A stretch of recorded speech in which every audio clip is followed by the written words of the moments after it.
Hi mga kadiskarte! Welcome po dito sa ating YouTube channel sa Diskarte Pinoy tayo. So nandito nga po pala tayo sa Smart Store. Yan, dito sa may SM Marikina, sa may Cyberzone.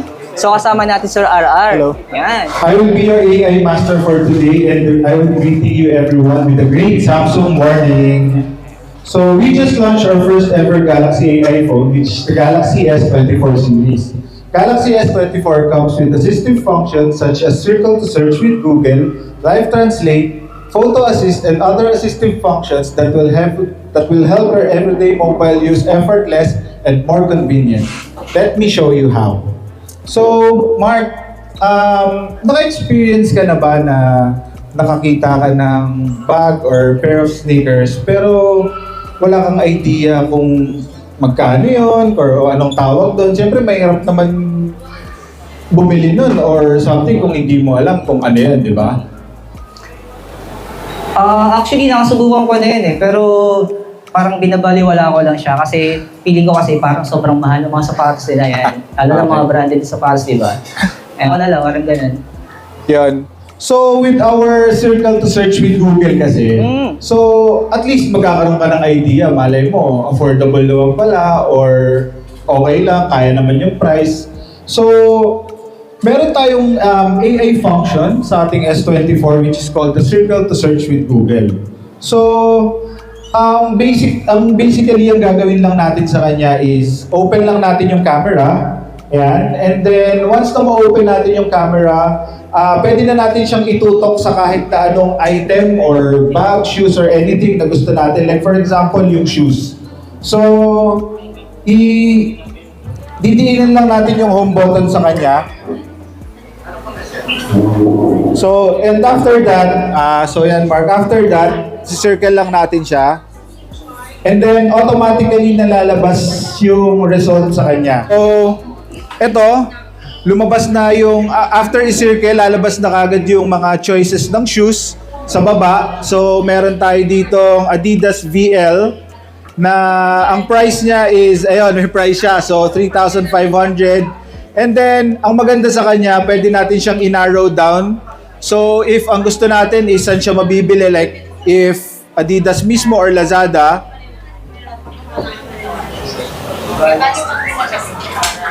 yan. Ita-type lang natin siya and then lalabas na yung mga choices niya.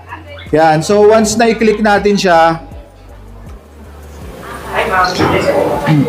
yan. Ito kami yung settlement na lang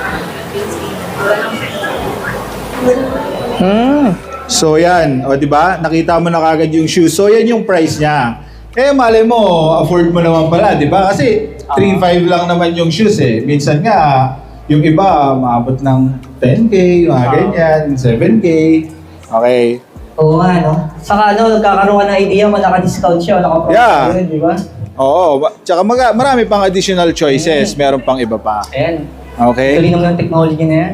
Yeah.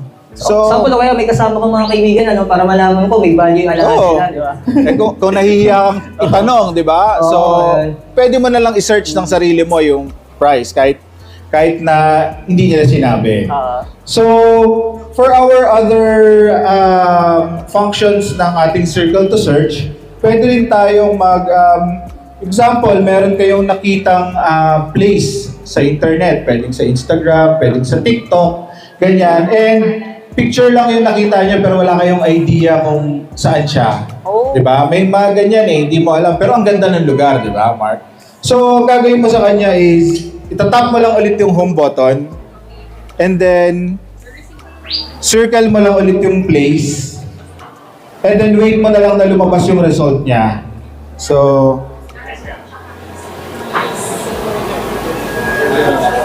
yan. So, eto siya, lumabas na yung result niya. So, ayan na siya. So, may details na sa baba. I-click na lang natin, i-visit natin yung site. Ayan, so makikita mo na ayan yung lugar.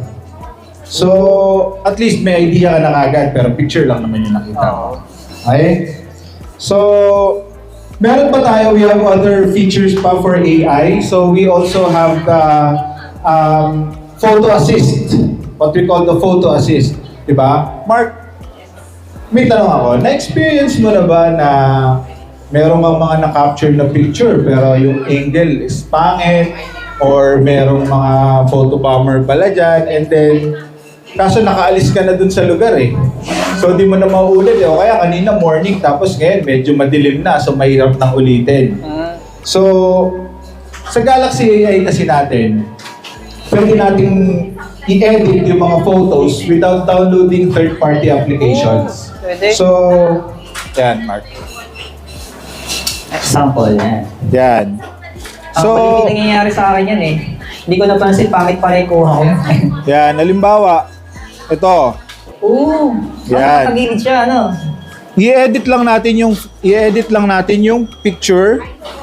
Edit lang natin yung picture and then click lang natin yung AI button. Yan. And then i-slant lang natin siya. So may kita natin na merong mga free spaces dun sa gilid na wala na siya talagang ano eh. So kasi since in-slant mo siya, nagkaroon siya ng free spaces. So ang gagawin lang natin sa kanya, once in-slant natin siya, i-click lang natin yung generate button. Yan, medyo nakadepende lang din siya sa internet connection eh. Since this feature requires an active internet connection, so kailangan nakakonect siya and depende rin sa bilis ng internet yung magiging result niya. So ayan, nakita mo naman, di ba? So yung mga ano niya, ito yung original niya. So straight lang siya, ganyan. So di-straight natin si Leaning Tower of Pisa. So anong nangyari nung in-slant natin siya, fill in na ni AI yung mga vacant spaces dun sa gilid. So ngayon, complete picture na rin siya. So kahit na hindi ka bumalik dun, kahit nakaalis ka na, pwede pa rin. Okay. Kapag try ka na ba nung may pinicturean ka pero may mga photobomber, maraming ganyan. Marami. Marami, di ba? So, meron ding iba naman, baka ayaw lang nilang masama sa picture. So, ang gagawin natin sa kanya is, meron tayo dito like this one. Mga group selfie. Yan, group selfie, di ba? Ang dami nila. So, 4 sila dyan. Pero yung isa kasi, hindi nila kilala yan eh. Napadaan lang yan, tumingin dyan eh, di ba? So, Usong-usong ngayon yung mga yan. yung mga yan, nakikisabit sa mga picture. So, same nung ginawa natin kanina, tap lang natin yung edit, and then, click lang natin yung AI button, yung 3 stars dun sa gilid, and then, ganito lang kadali, didiinan nyo lang siya. Automatic nang ide-detect ni AI yung tao, yung tao na naka-photobomb, and then, i-highlight niya na yung edges. And then, ang gagawin lang natin sa kanya is remove and then generate. Yan. Same nung sa kanina, hintayin lang din natin matapos yung pag-generate niya. So, after yan, may kita nyo wala na siya dun sa ano. So, papalitan niya ng iba yung background para suitable dun sa paligid. Yan. O nakita mo, di ba? Ginawa niya ng linya. Yung so parang naging pader na talaga siya na wala yung isang tao. Ito yung original niya. Yan. So, after that, nalagaran ng linya, parang ginaya niya tong isa. Pero may tanong ako, pwede pa ba itong idikit sila? Kasi may space eh. Pwede pa yun, syempre. I-highlight lang din natin siya. So, done natin. So, okay na tayo dyan. Pero, malayo, nagka-space kasi yung photobomber sumingit, di ba? So, edit lang ulit natin siya. And then, yan, didiinan lang natin ulit siya, tapos usog natin konti. Siyempre, dapat close sila. Yan. Oo. So, generate lang din natin yan. So, mangyayari dyan, tabi-tabi na silang 3. Yan.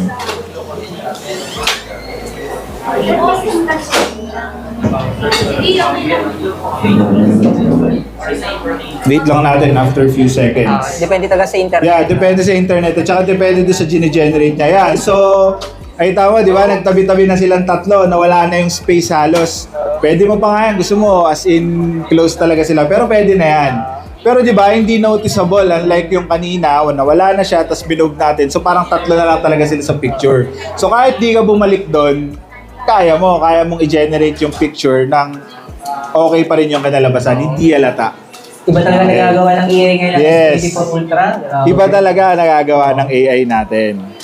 So, we also have another feature for the Galaxy AI, for our new Galaxy AI phone. So, it is called the Live Translate. So, Mark, nakatry ka na bang makapag-ibang bansa? Actually, hindi ko pa nasubukan kasi unang-una, natatakot ako kasi iba ng buhay doon eh. Alam pag pupunta kasi yung, China, di ba? Oo, pwede. Hindi mo China. alam, binibitay ka na pala. Di ba? Kung ano na pala sinasabi Oo, sa'yo, di kasi ba? ano, di ba? Hindi mo naiintindihan. So, meron tayong another feature sa ating Galaxy AI which is called the Live Translate or the Interpreter. So, ang gagawin lang natin is ita-drop down lang natin yung panel and then sa right, i-swipe lang natin sa right and then meron ditong interpreter. So, yung interpreter natin, no need na yan ng internet connection. Ang kailangan lang natin dyan is ma-download yung language. Like for example, if pupunta ka sa China. Once na pupunta ka ng China, download mo lang yung Chinese language. Kahit wala ka ng internet connection, pwede mo siya magamit. So, paano yan? So, ngayon, itatap lang natin yung, syempre, English. And then yung sa other side is, Chinese. Yes. So, ngayon, itatap lang natin yung microphone and then mag-ask lang tayo sa kanya. So, where is the bus station? 汽车站在哪里？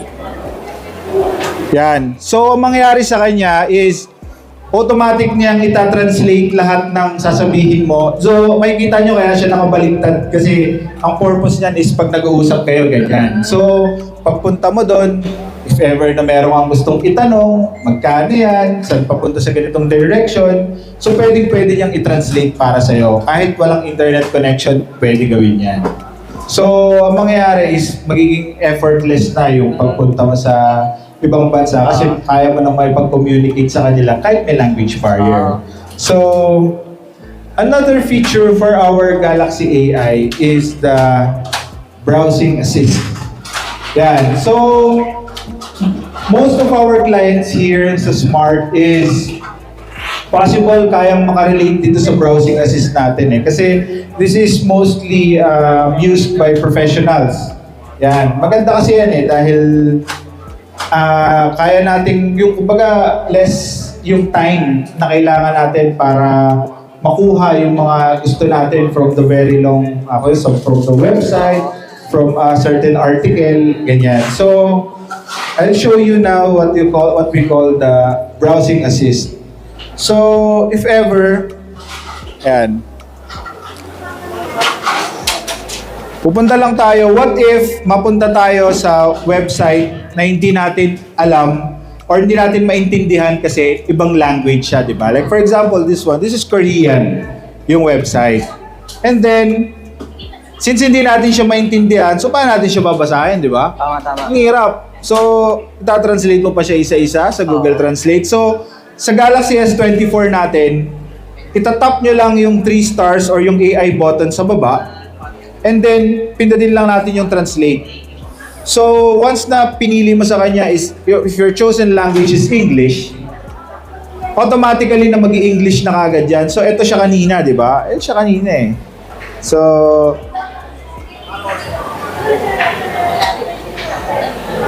show original. Yan yung original niya, di ba? Di mo naiintindihan. So, once na i-translate natin siya, ayan na kagad siya. Yan.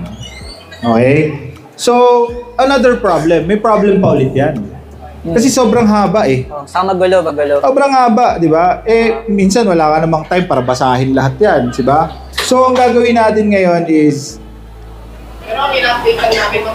pindutin lang ulit natin yung AI button and then summarize. So, ngayon, hindi mo na siya kailangan basahin lahat para ma-check kung ano yung laman ng website. So, ang mangyayari sa kanya, yan, wait natin kung ano yung makikita. Yan, so may title na siya and then nakabullet na siya kagad. So Samsung Electronics will showcase customized bespoke home appliance and TV lineups for local customers at AWE. So ngayon, nakabullet na rin siya. So kung gusto mo siyang i-copy, gusto mo siyang ilagay sa notepad, pwede. So yun yung advantage ng Galaxy AI natin. Kasi pinapadali niya talaga yung buhay natin. So for everyone, pwede rin natin tong, like for example, for articles na kinapi lang natin sa internet, English naman na talaga siya, gusto natin, eto lang, kasi hindi na natin kailangan yung iba. Yan, i-copy natin yan. And then pwede natin siyang ilagay sa notes. Yan. Add natin. So, notes. So, marami pa rin, di ba? Pero, tapos hindi siya maayos eh. Kasi parang naka-block of sentence lang siya. Paragraphs na at random. So, anong gagawin natin sa kanya? Click lang ulit natin yung AI button. And then, pwede natin i-auto-format, pwede rin i-summarize. Pag in-auto-format natin siya, headers or bullet, yan. Ang mangyayari sa kanya is i-organize niya yung file or yung text para mas readable siya, para mas maayos siyang basahin. Di ba? Ang dali na lang. Ngayon, pwede rin natin gawin na paigsihin pa siya, i-summarize natin sa kanya. So yan. From very long text, walls of text like parang 4 or 5 paragraphs into 3 bulleted points na lang siya. So for other people na medyo tipid sa time, gusto lang naman niyang malaman kung tungkol saan yung article or yung news. So very helpful siya. Okay? Parang yung mga importanteng keywords na yung pinapakita Yes, sa yun kanya. lang. At saka yung mga importanteng sentences lang na talagang relevant. As long as yung context nandun pa rin, pasok pa rin. Yun siya. So parang ang mangyayari, babasahin mo na lang siya ng konti. Parang yung pinaka-main topic ng sulat. Yes, yun lang yung siya. pinaka-ano niya. Kasi malay mo, di naman pala yung hinahanap mo, di ba? Kasi Malay mo. sa haba ng kwento, di ba? Oo, haba ng kwento. Di Pero yung naman topic pala yan. naman, E di mag-search ka na lang ng iba. So yun yung pinaka-possible na pwede nating magamit. Si Browsing Assist. So, this is your Galaxy S24 powered by Galaxy AI. Thank you.